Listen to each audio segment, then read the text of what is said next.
Hi, I'm Suzanne from TVMEG.com. How are you all doing? Good. Hi, Suzanne. Osric, you got the best seat there between the two beautiful women. Of course, it was a He only got, necessity. It was out of necessity. because we got separated They have from to talking too separate us much. for giggling. Okay.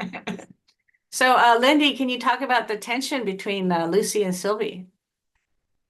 Yes, I can. Thank you for asking. So I play Lucy, who is a very, very straight edge, the straightest edge on the block, and her entire holiday season is upended by the whirlwind that is Sylvie. And these two sisters are so much alike and so very, very, very different that they throw each other's life basically into total upheaval.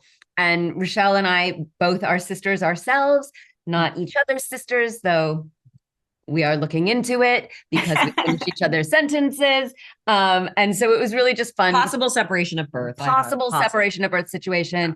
But we really did have so much fun, and we can relate to the sister love-hate relationship very deeply. And so it's a fun.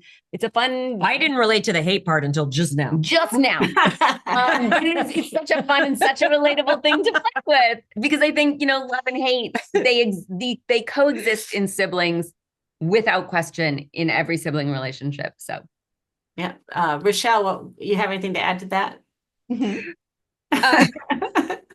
Only that I want to say the opposite of everything she said.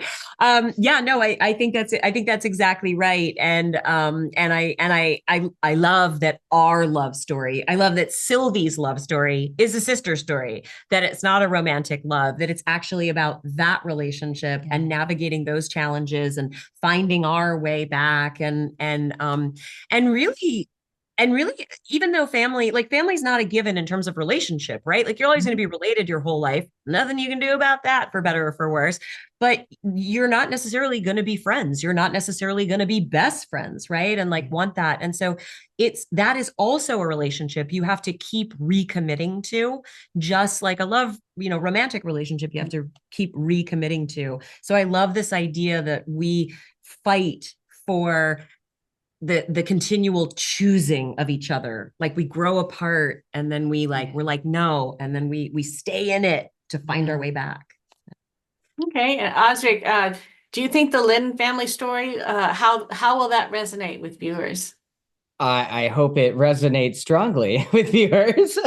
I think Ted's story is pretty universal. I mean, it is very specific, but I think it's very universal in that, like, we're all afraid of something. We're all afraid of how someone might take certain information. We're all probably not as good communicators as we should be, certainly with our loved ones, certainly with our family. And, that rings true for me. There's so many assumptions that I made about my parents, about my grandparents, that are just so unfounded and just completely wrong. Sure. And years later, when I found the truth, it was like, oh, I could have saved myself a decade of heartache and just stress, had I just addressed the problem. And that's the journey that Ted goes on, is he has to learn to trust in his grandma's love for him, that it's not conditional, that it's unconditional, and the whole family has to as well. Right. Do you have siblings?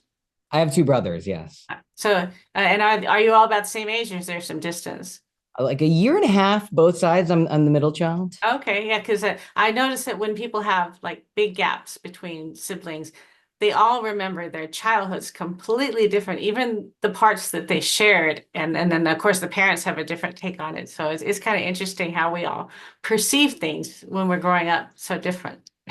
Yeah, I think that's one of the things that really comes out in the Wood Sisters story too, is that we have two very, very different versions of our childhood and our mother and our mother. We have a different take on our mother. Yeah. And that's part of what causes our anger. And it's also part of our rediscovery of each other and rediscovery of our mother.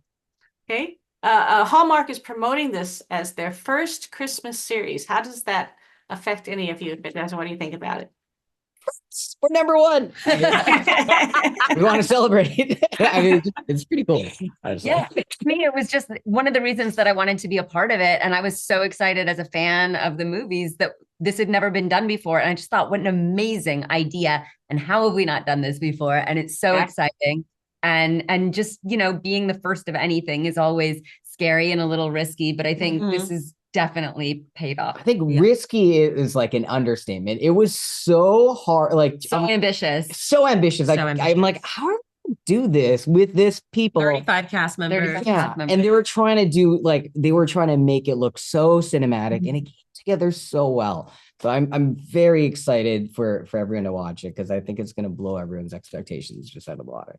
I was really excited when I found out that they were gonna use it as one of the premiere series to help launch Hallmark Plus, Show. because that felt like such a vote of confidence. Yeah. That felt like, guys, they watched it and they thought that it might make people want to sign up for Hallmark Plus. Like they believe in us. Like that was such a validation point, you know, because I'm a people pleaser. I go to work and then I'm like, I hope they thought I did a good job.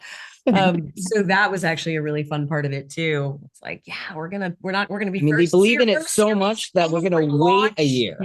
And that we're gonna launch Hallmark Plus with your show. Like amazing. So exciting. Yeah.